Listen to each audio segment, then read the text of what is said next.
We'll start by having each candidate, starting with Mr. Abbott and going down the line, introduce themselves and give us maybe 1 minute of your personal history and how you got in today's chair. This is not why you're running, but just a little personal introduction.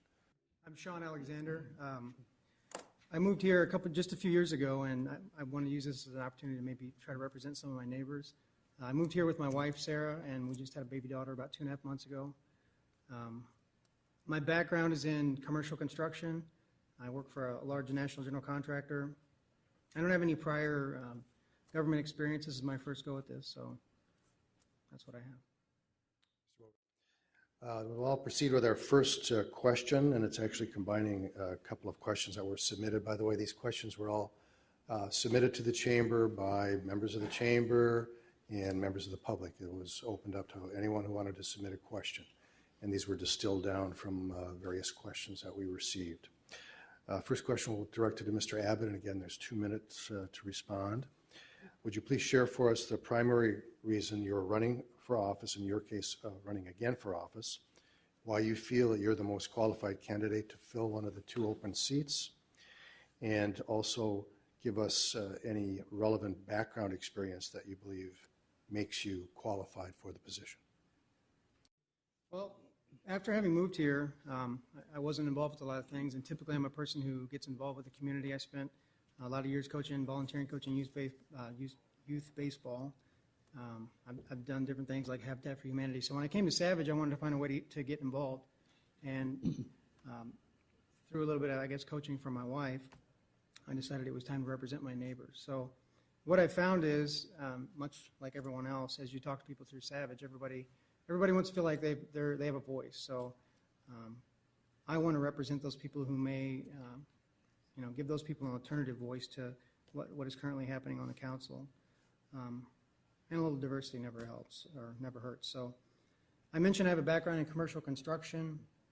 I think that's a lot of relevant experience to what happens in government for many reasons. One, I mean, there's a lot of construction projects to go through the city government. And 2, just the process, how it works. I'm in charge of personally responsible for about $1 billion worth of estimates a year. So I'm no stranger to working with governments, and 2, I'm doing it on the business side where turning a profit's important, managing risk is important.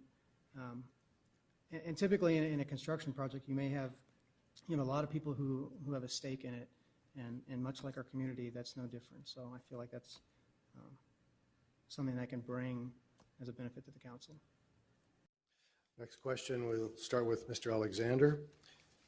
This question is related somewhat to the extra that was printed back in September that many of you saw, talked about issues in Savage.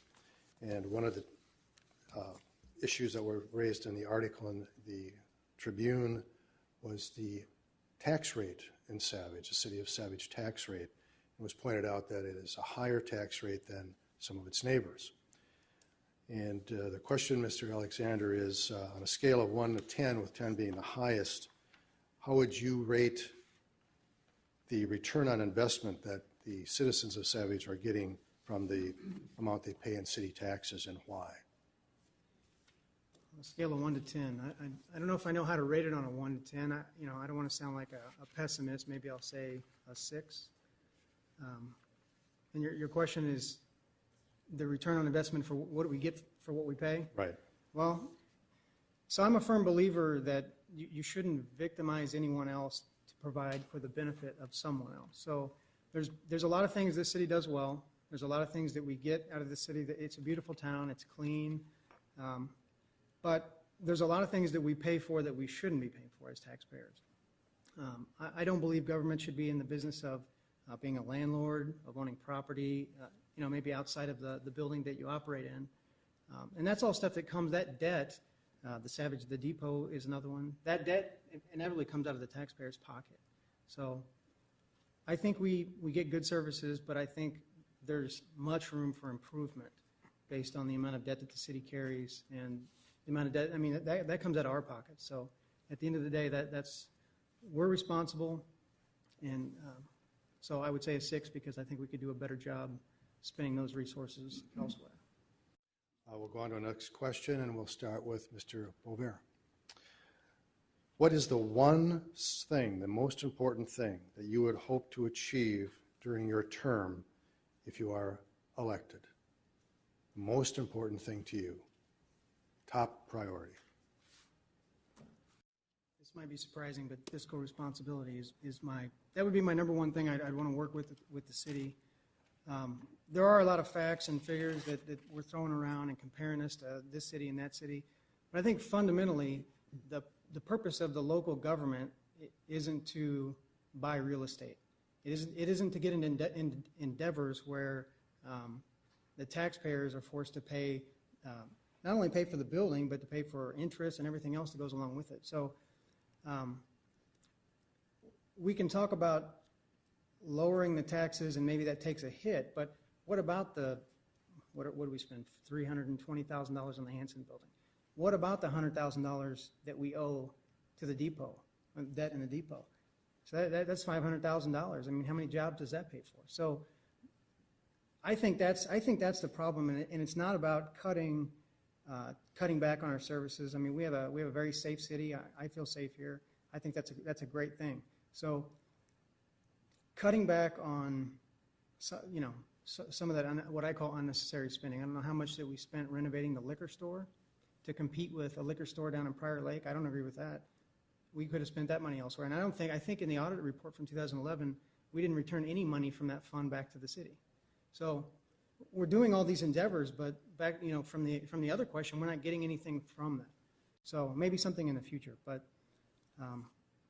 and I think at the end of my term, I'd like to live in a city where people don't say, "Why'd you move to Savage? Don't you pay higher taxes there?" I don't want to have people say that about my city. I want to live in a city where people are proud. They keep more of their money. They have lower taxes, and from that, you're going to drive up land values. What do you think is the most critical issue facing the city of Savage in the coming year or two, and why do you think it's a critical issue, and what steps need to be taken to confront it?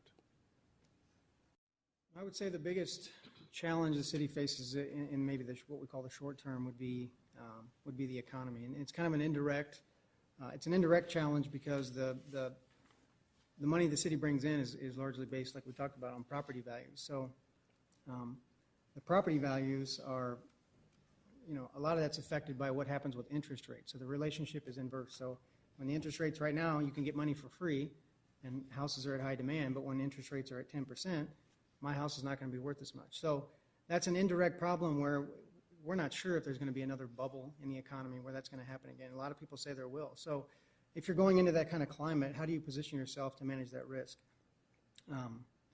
I would say if growth continues to be positive in the market, then government, I may have a different opinion with people up here, but government needs to get out of the way of development. I would say not being restrictive about, people own property, that's their property. I think they should be able to do what they want to do with their property. So I might have a different opinion about that. So that's the thing, get government out of the way, and then I would say don't be so eager to give it all away. So we do something called tax increment financing, but a lot of business, so I'm in the construction market, and we went through this terrible recession. And at the bottom of the trough, that's when you expect most businesses to fail. But actually, most businesses fail coming out of that because they took work for nothing at the bottom. So I would say, be careful about being too eager to give it all away right now. And then I would say if growth happens to be in the negative, we're going to be in real trouble with the debt and with the spending and everything else. So all the stuff that we talk about fire department and police, and that's all going to be at risk if property values fall. Next question, we'll start with Ms. Victory. And for that question, although there were some submitted along the lines, and we've talked about it a little bit, let's talk about the dome. We've talked around it, let's talk right about it. We also have the gift of hindsight now to guide the discussion. The Money Magazine article that's been mentioned praised the dome as a wonderful civic amenity and was specifically mentioned. Yet not everyone is pleased with the outcome, and there's now some discussion that there may be the need for a subsidy, and it will not carry its own expenses without some city subsidy. So the question is, starting with Ms. Victory, was the dome worth it? Still a good idea? Or, since you were on the council at the time, if you had the chance to do it over, would you do something different? I think it's a great civic amenity, I think in concept, during a time when everyone up here is talking about financial issues and debt. I would question whether it was the best idea. I wouldn't have voted for it if I were on the council. So like I mentioned, it's a great idea in concept. Gene raises some good points about people coming here and spending money, and it's for the kids, and that feels good to talk about that. But at the end of the day, and I would argue that the financial risk wasn't on the city, but it's on me and you and you. So that's where the financial risk is. It's not, the city doesn't get money without taking it from me.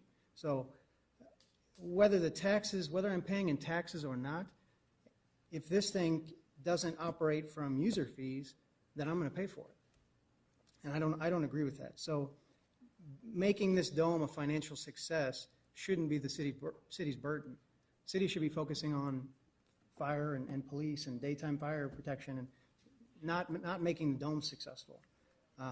And had that been private, I work in private enterprise. I believe in private enterprise, and if private enterprise believed that this would be successful, I think somebody would have been here doing that. So if Burnsville wanted a dome, they should have built a dome.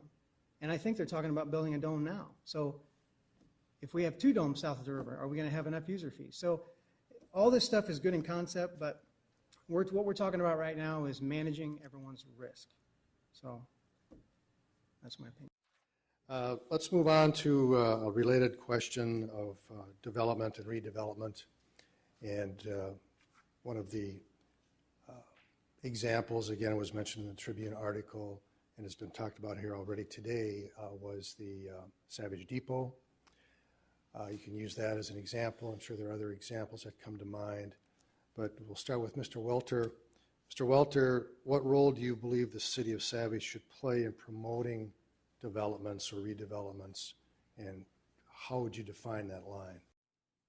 I think my position was going to be consistent with this answer, is that I don't believe the government's role is to promote or restrict economic growth.